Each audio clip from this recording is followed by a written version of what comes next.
کہ قرآن مجید میں قد افلح المؤمنون، یہ جو پہلی سورۃ مومنون کی جو پہلی 10 آیتیں ہیں، تو عبدالصبور فہیم نقشبندی صاحب، ان آیت کریمہ میں رب کریم اپنے بندوں کو اصل میں کیا ارشاد فرمانا چاہتا ہے؟ وہ کیا چیز سمجھانا چاہتا ہے کہ تم کیسے ہونا چاہیے، ایک انسان کو کیسے ہونا چاہیے، مسلمان کو کیسے ہونا چاہیے؟ بسم اللہ الرحمن الرحیم، صلی اللہ تعالی علی حبیبہ خیر خلقہ محمد وبارک وسلم علیہ۔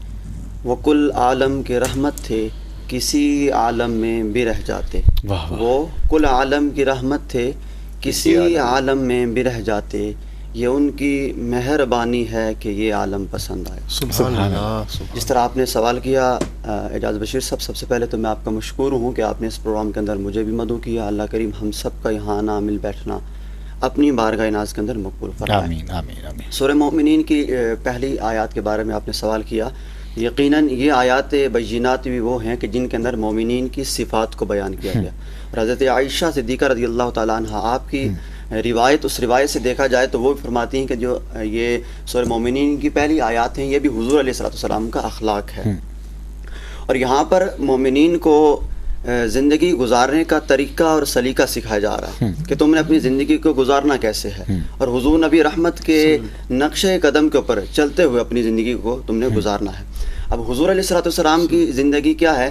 وہ مومنین کے لیے مشعل راہ ہے، کہ جو ایک مینار نور ہے، کہ جس شخص نے کامیابی حاصل کرنی ہے، جو چاہتا ہے کہ میں کامیاب ہوں، کامران ہوں، ہمکنار اور سرفراز ہو جاؤں، اس کو چاہیے کہ وہ حضور نبی رحمت کی زندگی اور آپ کی سیرت کو تھام کے چلے۔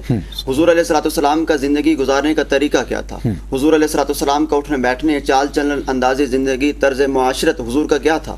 اور حضور علیہ السلام نے اپنی زندگی کے شب و روز کیسے گزارے؟ تو اس صورت کی ابتدائی جو آیات ہیں، ان کے اندر ایک تو مومنین کو زندگی گزارنے کا طریقہ بتلایا جا رہا ہے، اور دوسرا حضور علیہ السلام کے طریقے کو اپنانے کا طریقہ جو ہے وہ حکم دیا جا رہا ہے۔ جیسے قرآن پاک کی آیت پاک بھی ہے، قل ان کنتم تحبون اللہ فاتبعونی یحببکم اللہ۔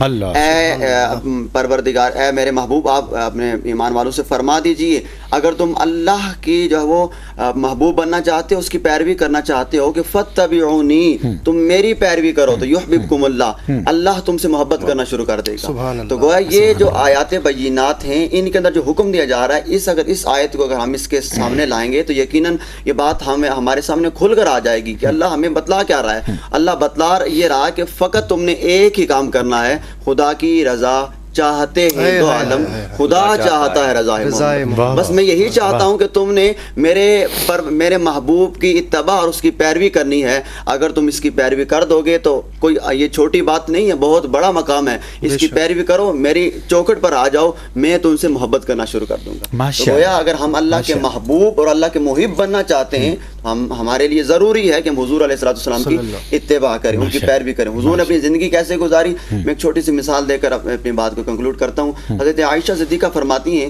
ایک مرتبہ میں اور حضور بیٹھے ہوئے تھے، کھانا تناول فرما رہے تھے، تو میں پانی پی رہی تھی ایک پیالے سے، تو میں پانی پی رہی تھی، تو جب میں نے پانی پیا تو حضور نے فرمایا کہ عائشہ تھوڑا پانی بچا کے رکھنا، میں نے بھی پینا ہے۔ جب وہ پیالہ حضرت عائشہ نے حضور کے مبارک ہاتھوں میں تھمایا، دست مبارک میں تھمایا، تو حضور نے فرمایا کہ عائشہ رکو، تم یہ بتاؤ کہ تم نے اپنے لبوں کو کہاں لگایا تھا؟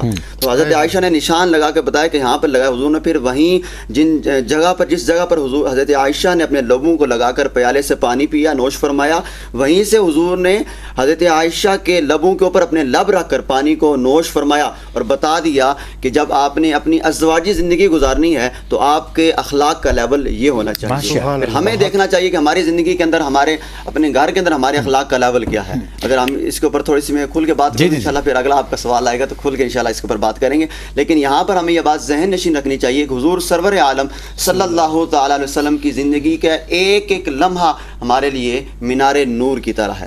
اگر ہم چاہتے ہیں کامیابی ہو، ہم ہمکنار اور سرفراز ہو جائیں، تو حضور کی زندگی اور حضور کی سیرت کے دامن کو ہمیں ایک تو مضبوطی سے تھامنا پڑے گا، اور وابستگی اگر اس دامن کے ساتھ ہوئی تو پھر ہماری کامیابی بھی ہے اور ہماری کامیابی۔ اور اس کی نوید ہے کہ جو حضور صلی اللہ علیہ وسلم کا دنیا میں بن کے رہے گا، ان طریقہ کار کے مطابق، ان سنتوں کے مطابق اپنی زندگی گزارے گا، تو قیامت کے دن حضور صلی اللہ علیہ وسلم کا ساتھی ہوگا، اور جنت میں حضور صلی اللہ علیہ وسلم کے بالکل ساتھ اس کے ساتھ نصیب ہوگا۔